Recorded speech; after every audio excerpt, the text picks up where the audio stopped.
Hello everyone, I'm Dawn. Welcome to my channel. Thank you so much for visiting with me today.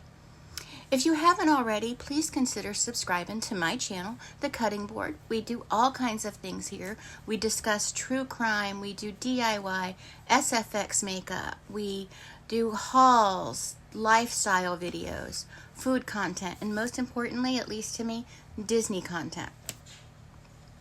So, in this video, we're gonna do something a little different. So I've shared my son's cancer story before, several times probably, but I have a lot more viewers now, so I thought I'd take this opportunity to share it again for anyone curious or for anyone who may not have heard the story. Just to tell you about my experience, and maybe someone will benefit from it in some way. I don't know, just to share. So when my son was 7 months old, he was diagnosed with cancer, neuroblastoma to be specific. My son presented with a softball-sized tumor in the right side of his abdomen. He had his 6-month checkup with his regular primary doctor, and he was doing great. He was growing. He wasn't a fussy baby at all. He ate well, he slept well, and he didn't seem to be in any kind of discomfort at all. Yet, I was plagued with an overwhelming feeling of dread, like just something was wrong. Something wasn't right. All of you mothers know what I'm talking about. So Eric was between jobs, and we were going to be struggling for a few months. So I thought that was probably the issue. That was the source of my anxiety, and I tried to just get through it. But a few weeks later, after I had fed my son, I picked him up, and I felt a huge bump in his abdomen, on the right side, and like it just wasn't right. So I called his doctor, and they asked me to bring him in, right away. So I called his godmother and asked her if she could possibly drive us, because I knew she kind of lived far away, but I didn't have any other way there. And she did. I told her what was wrong, and she did. So while I waited for her, I called Eric's boss, as he had just started his new job. So I called him to ask him if he could just let Eric know that he would need to pick me up at the pediatrician's office. We weren't like a cell phone family back then. Because my friend, she couldn't stay with us too long because she had her own baby who was just a few years older than my son. So the doctor examined him, and she was perplexed and noticeably worried. She pointed out that 2 weeks earlier, she did not feel anything when she felt his tummy, because she did a very thorough exam, and so she left the exam room for a few minutes. And when she came back to tell me the hospital, which was called University Hospital at the time. It's now Shands, but it was, it's the VA hospital now. I don't know if it's Shands or the VA, or maybe Shands VA. I don't know. That's not important. But they were expecting us. She had called them and made arrangements. So they told us to go in through the ER. So I was going to wait for Eric, but he showed up pretty quickly, as his boss let him go early to kind of make sure everything was okay, which it wasn't. So Eric drove us to the hospital, and this was the hospital where gunshot and stabbing victims went, like victims of violent crimes. They were sent there, and it was where the uninsured community went. And since Eric had just started a new job, and COBRA is ridiculous, we weren't insured. So for those who don't know, or those outside of the United States, COBRA is the Consolidated Omnibus Budget Reconciliation Act. It allows employees and their families to continue health coverage when an employment has ended. So yeah, at full cost though. So it was insanely overpriced. Like really, he doesn't have a job right now. I mean, he just started a new job. He was on measly unemployment for a while, and they think we can afford $3,200 a month on health insurance. Really? Great thinking, America. Great thinking. I mean, thank God we're in a much, much better position now. Hard work has definitely paid off for us, but at the time, you know, we didn't have insurance. We didn't have anything. Our son wasn't covered. I mean, I knew he just started a new job and would be covered in 90 days, so whatever. But when we walked into the emergency room at University Hospital, it was chaos. It was like ER on a busy night, like the show ER. There were people bleeding, screaming. It was scary. But they brought us back to an exam room, like immediately. So the nurses, they couldn't get a vein to draw any blood. So I was getting very, very upset. I was like crying. I was like, stop it, leave him alone for a minute, give him a break. They had to get a doctor eventually to come in to draw blood from his groin because they couldn't access a vein. It was terrible. It was a nightmare. And now, like I said, he wasn't a fussy baby at all, but he was fussing this night. He was pissed. And also he was developing a bruise under his left eye, which ended up being from anemia because the tumor was pushing on his kidney, and they didn't quite know this detail yet, but that's why he had anemia. So they put him in a room, you know, like on the floor, with plans to transfer him to the Children's Hospital. And while we waited, these two interns came in. One was very sweet, but the other one was an ass. She lectured me, this child, she was a child, she lectured me about him being anemic because I breastfed him, and it wasn't necessarily always the best thing. I pushed back, though. Funny story about her, though. She became an ER doctor at the hospital I worked at years later, and everyone hated her. The patients hated her, other doctors hated her, the staff hated her, everybody hated her. Her boyfriend was actually a Facebook friend of mine, and he like just flirted with other girls online all the time. So anyway, another doctor came in to tell me an ambulance was going to take me and my son over to the Children's Hospital. So, and fun fact about that hospital, it was founded by Goldberg, the wrestler Goldberg, by his family. Because he was supposed to become a doctor, but he became a wrestler instead. So anyway, the doctor came in to tell me an ambulance was going to take us over there to the Children's Hospital. So Eric and my sister and her daughter, my family, they met us over there at the Children's Hospital. I don't know why I'm being so detailed. So, you know, I just am. So anyway, we went through the children's emergency room, and they took us to a room on the 5th floor. That's a bad floor. It's a good floor, but when you're scared, it's a bad floor. We were in the elevator, and it stops on the 5th floor, and the doors open. And right in front of me is the Ronald McDonald House family room, which ended up being a great resource for us. But when you see Ronald McDonald House, it's kind of scary. And I think that's when it truly hit me. This was serious. Like, the ambulance and everything told me it was serious, but you know. And I knew we were going to be there for a while. Then I learned it was the hematology, oncology floor that we were on. And I was dumb and young, and even though my father had cancer, I didn't know what an oncologist was. I really didn't.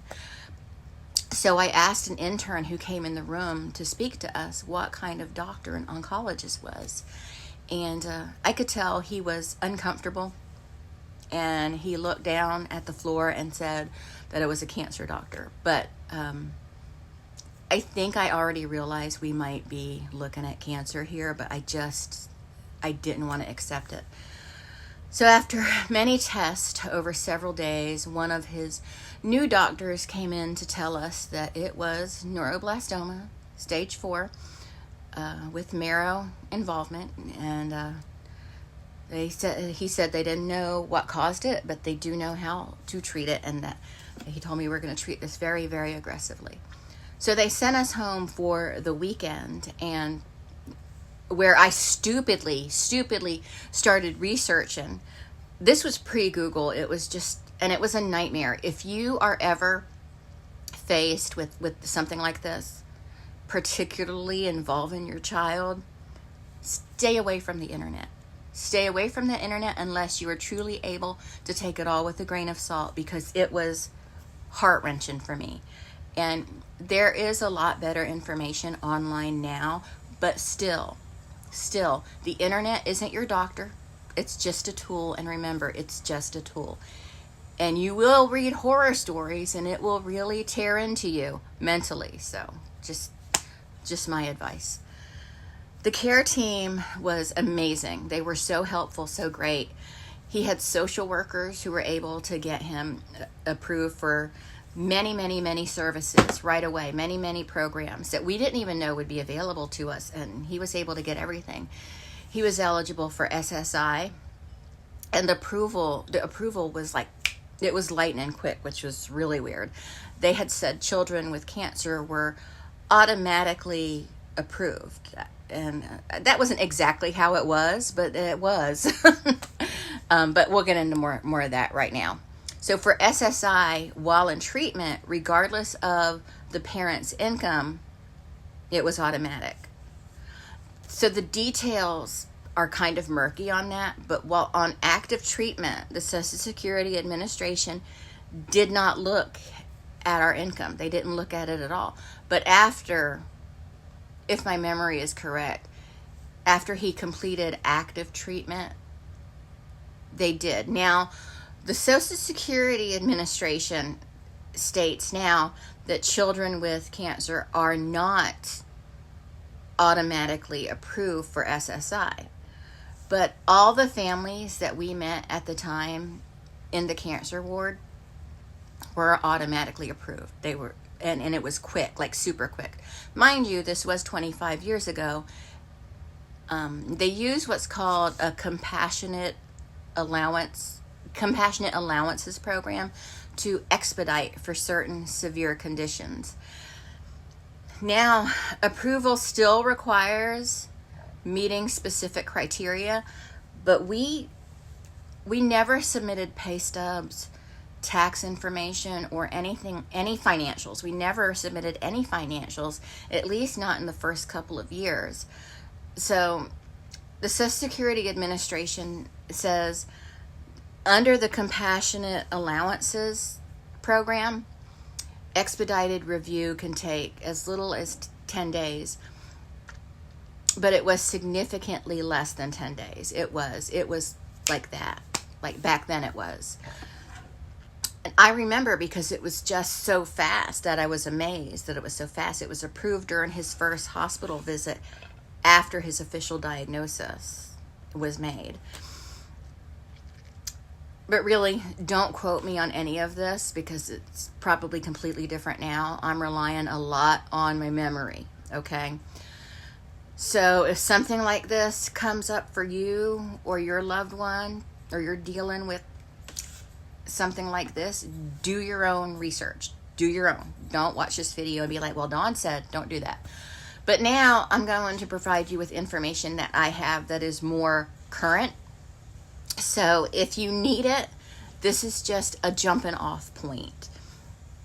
Still do your own research. According to what I found now, to qualify for SSI for a child, which is supplemental security income, for a cancer diagnosis, the SSA, Social Security Administration, could use the program that they call compassionate allowances, allowing for expedited processing. And approval is not automatic. They still need to meet general SSI eligibility requirements, which include, obviously, a qualifying medical condition, which cancer is. And also, they need to meet financial criteria. Now, this information I'm giving you does not apply to SSDI. That's different. That's a totally different program with Social Security Administration. It has nothing to do with this. That's not what children would qualify for, because the SSDI that's disability insurance. To qualify for SSI, a child's condition must be expected to last at least 12 months or result in death. And families must have a limited income and resources to qualify. So, but go to the Social Security Administration website for information. Or answers to any questions you may have. It's a pretty thorough website. I wish that was available to me back then, but it wasn't. So back to our story.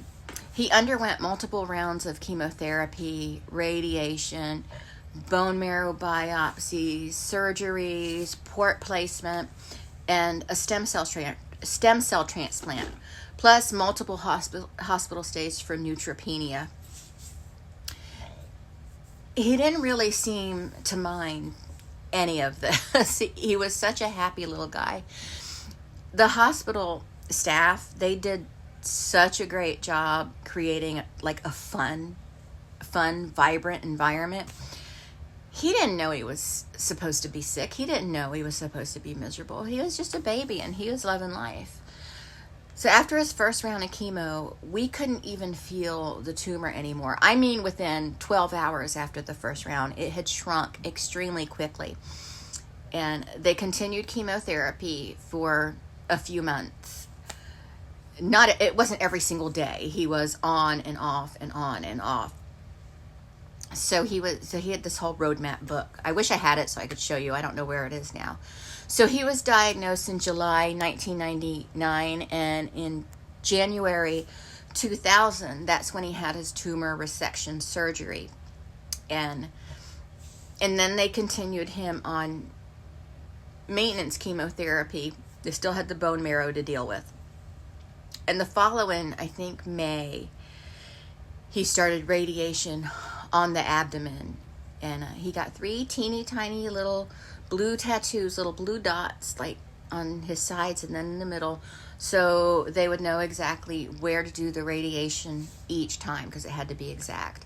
And he still has those little tattoos today because they're real tattoos. According to my memory, it seems like the radiation was rougher on him than the chemotherapy. Even the stem cell transplant wasn't as bad for him. It was a lot milder for him than the radiation. The radiation really just seemed to take a lot out of him. He just did not have a good time with the radiation. Not that anyone would. And so now we're going to talk about the stem cell transplant. We got to get into that. His longest hospital stay was during his stem cell transplant. He was in the hospital for 3.5 weeks. They said he'd be in there for months, but they sent him home after 3.5 weeks. Months earlier, they had harvested his own stem cells for his transplant. He had 2 spots on his hip in the back and on his hip in the front where they drew the stem cells. There was no cancer in his stem cells, so they were able to use them. This is called an autologous stem cell transplant. That's when a patient's own healthy stem cells are collected, stored, and then reinfused into the patient's body after they have received high doses of chemotherapy. They have to destroy that marrow and or radiation. So one of the benefits of an autologous stem cell transplant is, because the patient's own healthy stem cells are being utilized, it reduces the risk of rejection. And also it could improve the chances of remission or a cure even. He was in the hospital for a little over 3 straight weeks, like I told you, 3.5 weeks, after his stem cell transplant. And they told us he was going to be so sick and seem so weak, but he was not. So after that, they discharged him, and he was given IV nutrition and the doctor said when he starts eating, you know, let him start eating. So I don't know, after 2 or 3 days, and they had prepared us for him being on IV nutrition for a while. I don't remember exactly how long, but they thought it would be a while. Like they ordered him a lot of supplies, but it was just a couple days and he was eating regular food. So he received TPN, which is total nutrition. And even after he started eating on his own, they made the decision for him to stay on TPN for just a little bit longer to help him along because he was so depleted. His favorite thing was strawberry Pediasure. He loved that stuff. He hates it now, but he loved it back then. Loved it. And his next bone marrow biopsy was done about a month after his immune system recovered and his blood counts were great, after he recovered from the stem cell transplant. And unfortunately, cancer was found. It was a very, very small amount, but they went at it aggressively. He had very aggressive doctors, and they used what they call ICE, which is a combination of 3 chemotherapy drugs: ifosfamide, carboplatin, and etoposide. ICE is used as salvage therapy or salvage treatment when the initial treatment did not work or have full effectiveness. So after ICE, they continued bone marrow biopsies every few months for a year, and they were all clear. They all came back clear. And he continued to take maintenance medication for a while, like I think 3 years. So children diagnosed under 4 years old with low or intermediate risk neuroblastoma have a good prognosis and a 90% survival rate. Older children and those with high-risk neuroblastoma have a 60% survival rate. Now, my son was considered high risk because he was under a year old at the time of diagnosis, and the cancer had spread. It had spread to his bone marrow. So his staging was stage 4S. This determination was made because he was under 12 months old at the time of diagnosis. He was 7 months old. The primary tumor was localized to one area of the body, and it had metastasized to his bone marrow. Stage 4S neuroblastoma has a generally favorable prognosis. Now, I read that most children with that particular stage of cancer, of neuroblastoma, don't even need treatment because the tumor will shrink on its own. I don't know if I believe that, but he had pretty significant bone marrow involvement, so that wasn't really a risk anyone wanted to take. No one was going to do that. And I actually don't believe that was known at that time about the tumor. That was 1999. I just don't really understand them saying that they don't necessarily need treatment under a year old with this type of cancer, because it still is a very aggressive cancer. We met a lot of families of children with neuroblastoma who were diagnosed around the same age as my son, around the same age he was diagnosed, and all of those children have passed away. All of them have, all the children we've met. So sad. Most neuroblastomas are the result of gene changes in neuroblast that happen during the child's developmental years, and sometimes even before birth. However, the cause of those gene changes it's not known. It's not known. Neuroblastoma is more common in children, but in extremely, extremely, extremely rare circumstances, adults can get it. And it is almost always fatal in adults. There is a movie, actually, with Richard Gere and Winona Ryder. It's called Autumn in New York.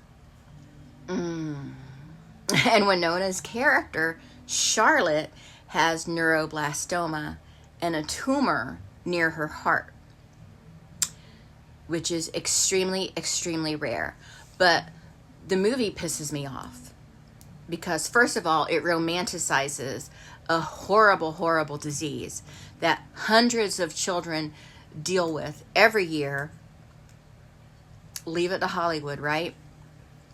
And in the movie, they also say that it is not cancer, which continues to piss me off to this day.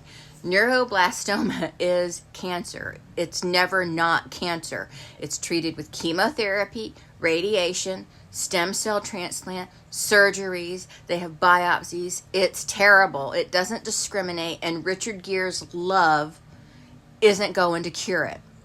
Sorry. I'm sorry. That movie, the existence of it pisses me off. Why couldn't they just give her some kind of rare heart condition? Why did they have to take this? It was stupid. It was stupid. I'm getting heated. Filmmakers, do proper research when throwing together a script. Please, do proper research. It's out there. So anyway, when our son was about 5 years old, he had a final biopsy. That was his last biopsy he's ever had, well, until recently. And his oncologist said, I think we can go ahead and consider him disease-free. And it's so cute now because that doctor lives in this very posh part of town where my son works. And he sees him pretty regularly, and he still recognizes him and knows who he is and blah blah blah. So, and he talks to him all the time. These doctors love to see their patients grow to adults and thrive. So I'm sorry.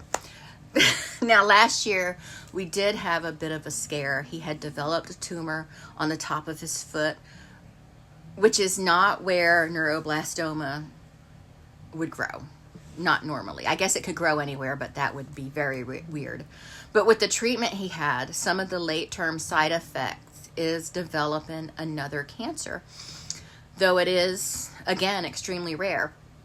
So we were cautiously worried, but he did go to an oncologist. They examined it. They biopsied it.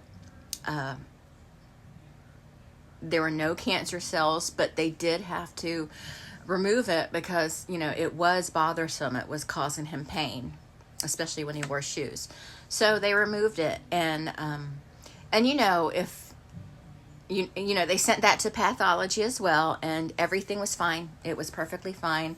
It wasn't cancer, so that was a huge relief. I wasn't too worried, but I was still worried. Now, key risk factors in staging of the disease is determined by the patient's age, how much of the disease is in the body, how large the tumor is, where the tumor is, and has the disease metastasized to other parts of the body. Like the bone marrow, for example. Also, age is taken into consideration while many children younger than 18 months have non-high-risk neuroblastoma. Children under 12 months old can oftentimes still be diagnosed with high-risk 4S, which is not necessarily the worst diagnosis. That's just saying they're high risk because of their age. Now, my son, as I said earlier, was stage 4S high risk, but his had metastasized and was in his bone marrow. And the tumor was, it was also attached to one of his kidneys and his liver. Like when they resected the tumor, what was left of it, they actually had to take out part of his liver. And you could feel it, like when you touched his belly, you could feel where the liver was misshapen, but it's not a big deal. The liver regenerates. Also, tumor characteristics, or the histology of the neuroblastoma, are studied to see if the cells are favorable or unfavorable. I couldn't really get much information about the specifics of that, but I would think that any neuroblastoma cell is unfavorable. But I'm not a doctor. They probably have very clearly defined things to look at. Also, the MYCN gene, that's an oncogene, and an oncogene is a gene that is a changed form of a gene involved in growth of normal cells and may cause the growth of cancer cells. So MYCN amplification are tumors with more than 10 copies of the MYCN gene and are more likely to spread in the body and less likely to respond to treatment. Neuroblastoma tumors that have too many copies of the MYCN gene tend to grow faster and can be harder to treat. Now, our son's tumor grew really, really fast, like super fast, but it shrunk down to almost nothing after the first round of chemotherapy, and that was something that the doctors were extremely happy about. They were very happy about that. Also, DNA index of tumor cells. The DNA index is the amount of DNA in each cell and tends to be a useful factor in determining prognosis for children younger than 2 years of age. Also, chromosome changes, certain changes in the chromosomes of the neuroblastoma or the neuroblastoma tumor cells can help determine a classification. And they use all of these factors to determine what risk group that the patient is in, if any of that made sense to you. The INSS, or International Neuroblastoma Staging System, determines stages based on the amount of the tumor able to be removed surgically. 100% of my son's was removed, so that's great. So stage 1, the tumor can be completely removed by surgery and has not spread to lymph nodes, and rarely is any other treatment necessary. Stage 2A, the tumor has not spread but cannot be completely removed by surgery. Stage 2B, the tumor has not spread but cannot be removed by surgery, and lymph nodes contain some neuroblastoma cells.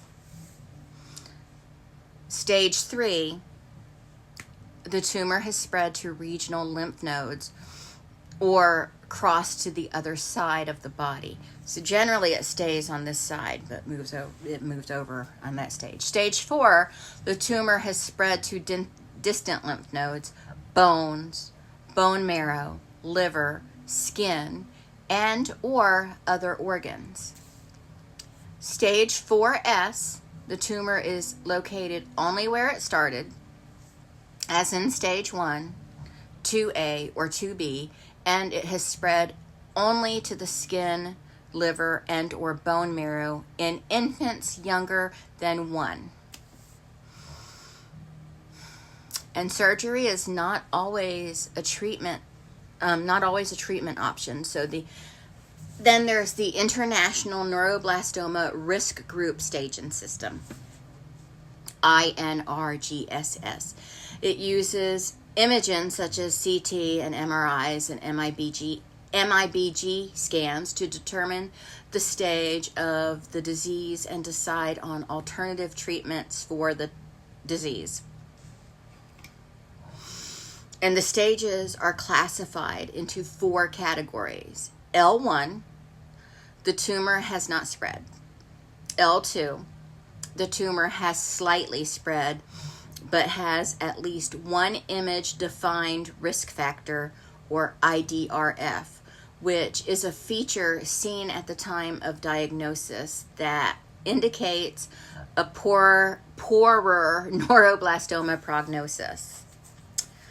M, the tumor has spread to a distant area of the body. MS, the tumor has spread only to the skin, liver, and or bone marrow in a child who is younger than 18 months.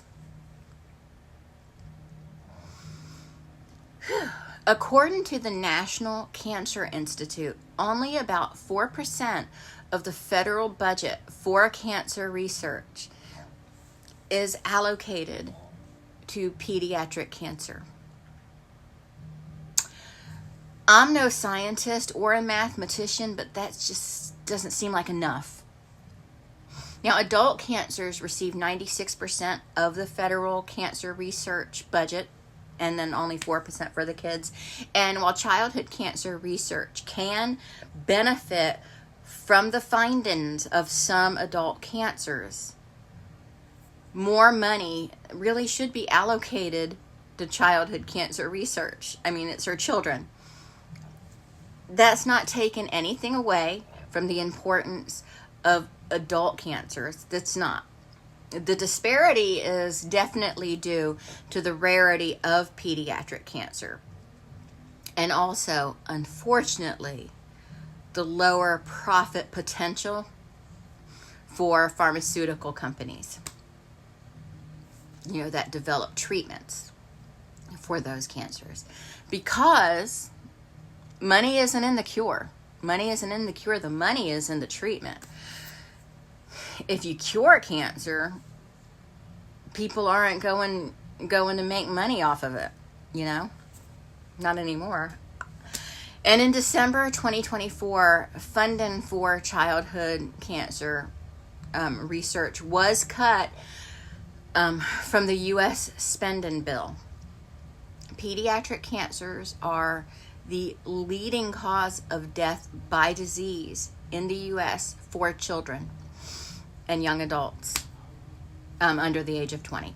Yet, they continue to reduce the pediatric cancer community's limited resources and further jeopardizes the future of clinical trials, new therapy, and equitable care for all children facing cancer.